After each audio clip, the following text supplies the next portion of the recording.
आयचो दीस त्रिदुमांचो पयलो दीस तरणाट्यां पासत भेटयल्लो, पण आयज तरणाटीं बिजी आहात. सगळीं ह्या पासत मिसाक पावूंक ना आनी पावचीं ना. उरलेले त्रिदुमाचे 2 दिसूय घडये पावचीं ना. पूण आयज आमच्या तरणाट्यां पासत आमी खिरीत हुस्को दाखोवन आमच्या तरणाट्यां पासत मागता आनी तरणाट्याची आकारणी करप ही आमची सगळ्यांची जबाबदारी, ही आमी मानून घेता. झेन झी म्हणटा ते आयकलां तुमी? झेन झी म्हणटा ते कोण? झेन झी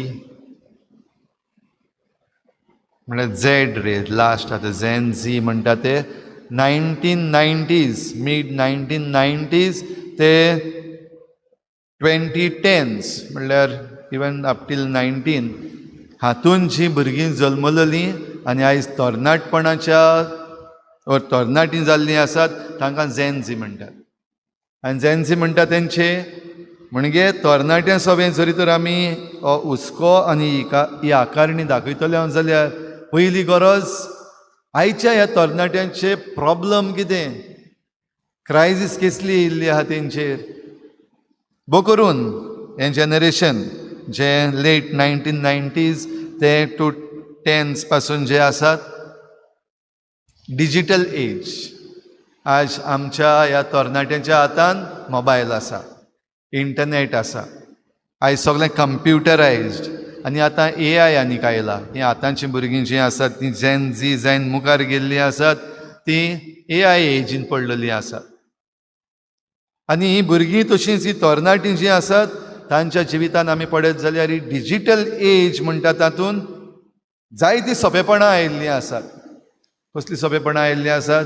भूक लागली समज, कितें करपाक जाता? मामी ना घरा, कांय जेवंक ना, कितें करपाक जाता? कितें जाय? मोबायल आसल्यार पुरो हातीन आनी तितून इल्लेशे पयशे आसपाक जाय. ओके, केलें. स्विगी आनी कोण झोमॅटो टोमॅटो सगळें जाय तें माग. कसलीय वस्त जाय मागल्यार मेळोच ना.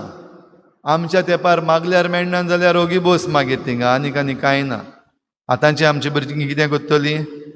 मोबायल घेतलीं आनीक गेलीं एमेझॉनाचेर गेलीं, वा आतां तो येयला रोखडोच येता तो खंयचो रे, ब्लिंकीट. दोळे धांपोन उक्ते जाता म्हणल्यार पार्सल पावलें घरा. डिजिटल एज, सोंपेपणां सगळीं. आयज कॉलेजीन आनी इस्कॉलांनी आमी जर होमवर्क दिलो भुरग्यांक, तें आदले भाशेन बसून बूक घेवन झरोवन बरोवपाची गरज ना. कितें जाय तें घाल थिंगा, AI चाक्क करून आन्सर दिता. सोंपेपण.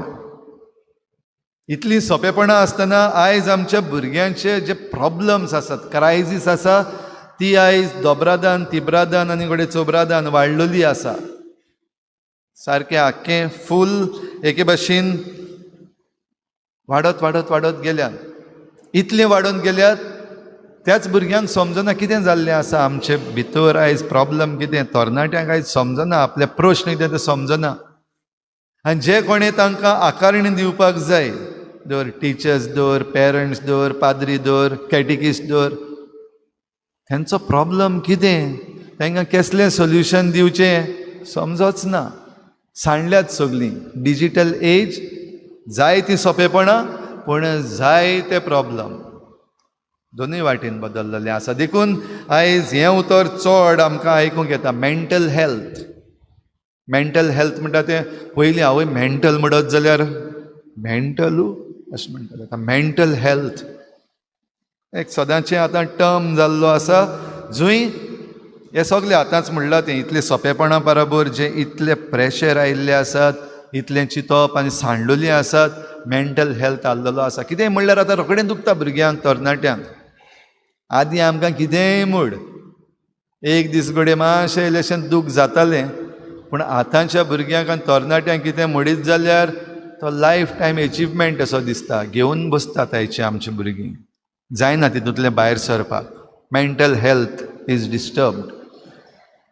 आयज करियर जावं, जॉब जावं, खूब प्रेशर आसा. उमक्या वेळा भितर जावपाक जाय. वर्क प्रेशर, उमक्यो वस्तू उमक्या वेळार करूंक जायो, नाजाल्यार आनीक कोण, कॉम्पिटिटीव वर्ल्ड. प्रेशर आयिल्लो आसा सारको, समजोच ना, आरे हें जायना जाल्यार जावचें ना.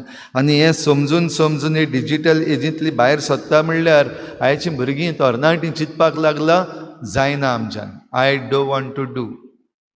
भिरांत दिसता, हातूच घालपाक भिरांत दिसता, कसली जबाबदारी घेवपाक आयज आमच्या तरणाट्यांक भिरांत दिसता, मुखार सरना. आनी देखूनच आयज जायते यूथ क्लब आसात, आनी यूथ क्लबान यूथूच ना, जाणटेले आहात अजून पासून, ते चलयतात. ट्रेजेडी अशी, नांव यूथ क्लब, पूण यूथ क्लब आहा ते यूथ चलयनात, जाणटेले आहा ते चलयतात. कित्याक? यूथ आहा ते आयज जबाबदारी घेवपाक सोदना, नाका, म्हज्यान जावचें ना, भिरांत दिसता. फियर ऑफ फेल्युअर इतलो वाडलेलो आसा की एफर्ट करपाचें सोडून दिल्लें आसा.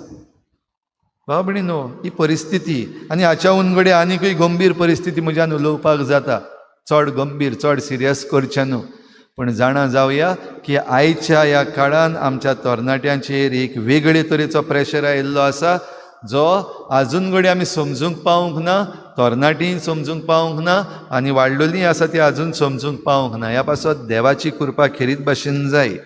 जातलें काय? मेळटलो काय आमकां हातून उपाय?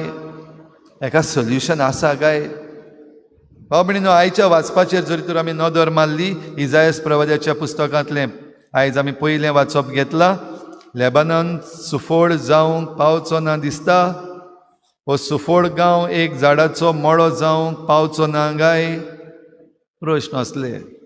हे प्रश्न आयज आमच्या तरणाट्यांक आसात, पवित्र पुस्तकान आसात हे प्रश्न. पूण ह्या प्रश्नांक जबाब दिल्लो आसा. इस्रायेलान पवित्र म्हूण वंदिता ताचे सवे खुशालकायेचे उल्हास ती सोडटलीं, पण सगळ्याहून दुर्बळ ती. आनी हे सगळे भरपाई जावन येतली, जुलूमदारांचो नाश जातलो. जे कोण आयज आमच्या भुरग्यांचेर, तरणाट्यांचेर वेगवेगळे तरेचे जुलूम करतात, सांडलेलीं आसात तरणाटीं आनी भुरगीं, तांचो फायदो काडटात, जुलूम करतात, नाश जातलो.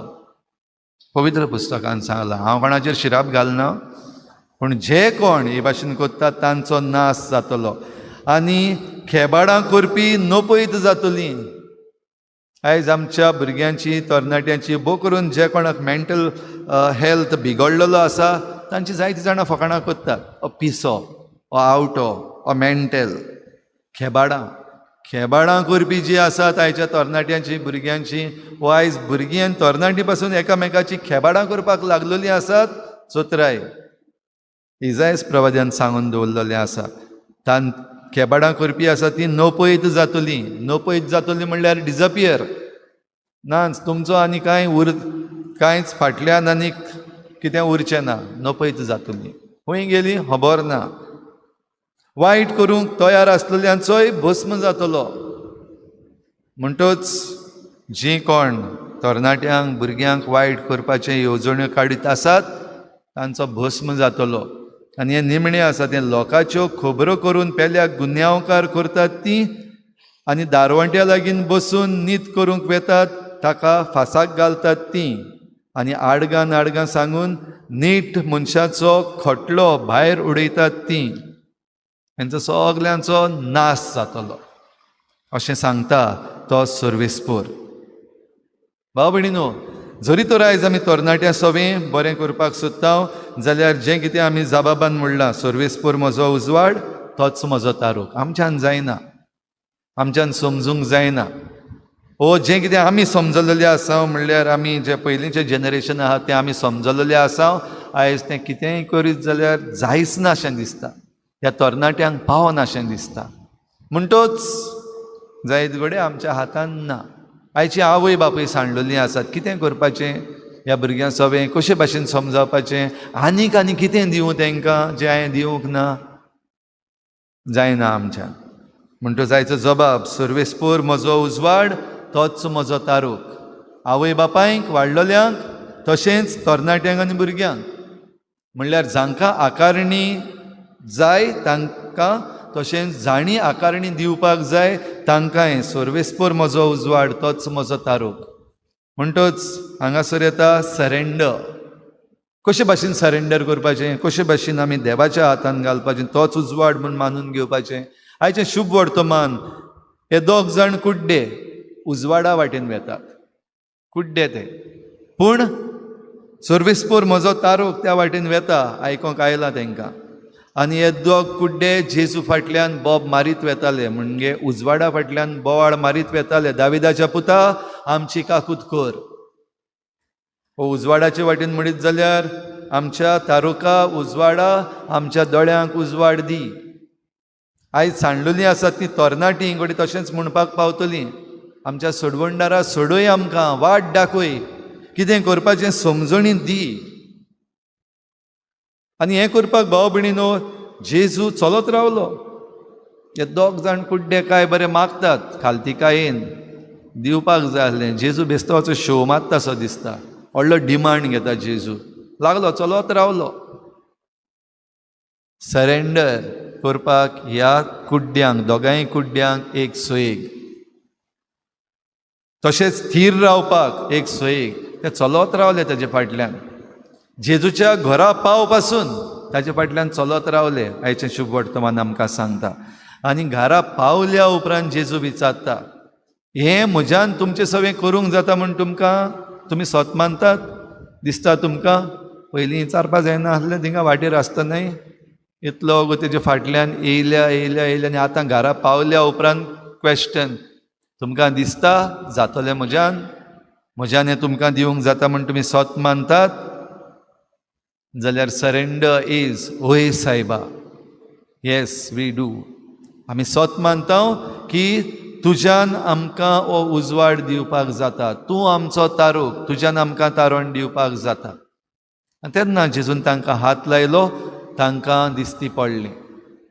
भाव भयणीनो, आयज हे भाशेन जरी तर आमचीं भुरगीं तरणाटीं काडोखान पडलेलीं आसात, आयज सांडलेलीं आसात, जाल्यार आमी जरी तर आजून वाडलेलीं आसात तीं सोल्युशन सोदूंक भोंवतात, मागणें करूंक भोंवतात, हिलींग सोदूंक भोंवतात, वो सायकॅट्री, सायकॉलॉजी, कावन्सिलींग हें सगलें करूंक भोंवतात. जाल्यार तरी पूण जरी तर जायना दिसता आमकां जायते पावटी ओपडे आसा जाबाब. तारुका शिंये सांडचो ना, पिड्ड्यार जावन वेचो ना, जैतिवंत जातलोच. तुवें जैतिवंत आनी तुजे बराबर ज्या तरणाट्यांक, ज्या भुरग्यांक तूं आकारणी दिवंक सोदता तीं जैतिवंत. आनी ह्या जैतान हें जैत बेसतें न्हू, खुशालकायेचें, इतलें खुशालकायेचें की ह्या कुड्ड्यांक तांचे दोळे उगडल्या उपरांत जेजून खरायेन सांगलोलें, मातशें ओगी रावात, हांव कोणाक सांगनाकात. पण आपणाक मेळ्ळोलें तें बरेंपण तांच्यान ओगी रावपाक जावंक ना. घोडे जेजून तांकां ओगी रावात सांगनाकात म्हणलेलें तें इट्स अ सॅक्युरिटी प्रॉब्लम. कित्याक तेन्ना जेजूक धरूंक भोंवताले. जेजू शेनवारा दिसाक बरो कोत्ता, जेजू सरकाराचेर आड आसा, ह्यो खबरो चलताल्यो जेजूच्यो. आनी देखूनच हे दोग जाण जे आयिल्ले घोडे त्या पासत मातसो रावलोलो जेजू. हे घोडे स्पायज जावपाक शकतात. पूण मागीर विचारल्या उपरांत चल तांचे चुरचुरे केले आनी तांकां बरें केलें. कोणाक सांगनाकात, कोणाक सांगनाकात म्हणटात तें बरी खबर परगट करिनाकात अशें न्हू. पूण जायते पावटी फॉर सॅक्युरिटी रिजन्स आमकां मातशें ओगी रावपाकूय पडटा. जेजूक सॅक्युरिटी कन्सर्न नासलो तेन्ना. पूण हे जे कुड्डे जांकां नदर मेळ्ळोली ते बरेपण देवाचें सांगपाक खंयच फाटीं रावंक ना. तांणी ताचें नांव सगल्याक गाजयलें. तर भाव भयणीनो, आयज ही कृपा आमकां मागूया समजून घेवपाक. ही जी क्रायसीस आयज वेगळेच तरेची क्रायसीस आमचेर आयिल्ली आसा.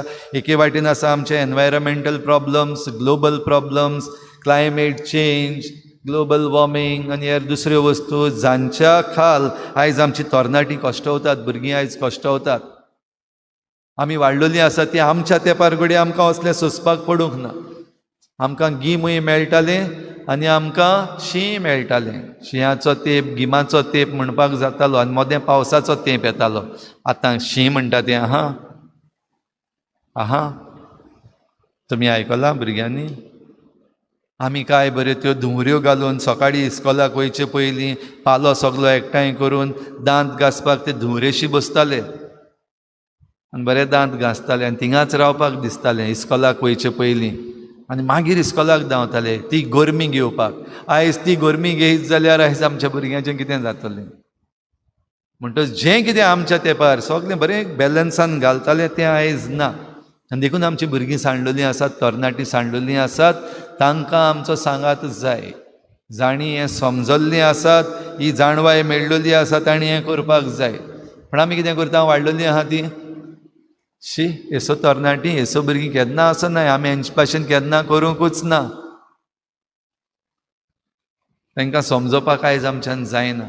आनी ह्या पासत आयज संवसार आनिकूच एके भाशेन सांडलेलो जायत वेता. चोत्राय धरया आमी.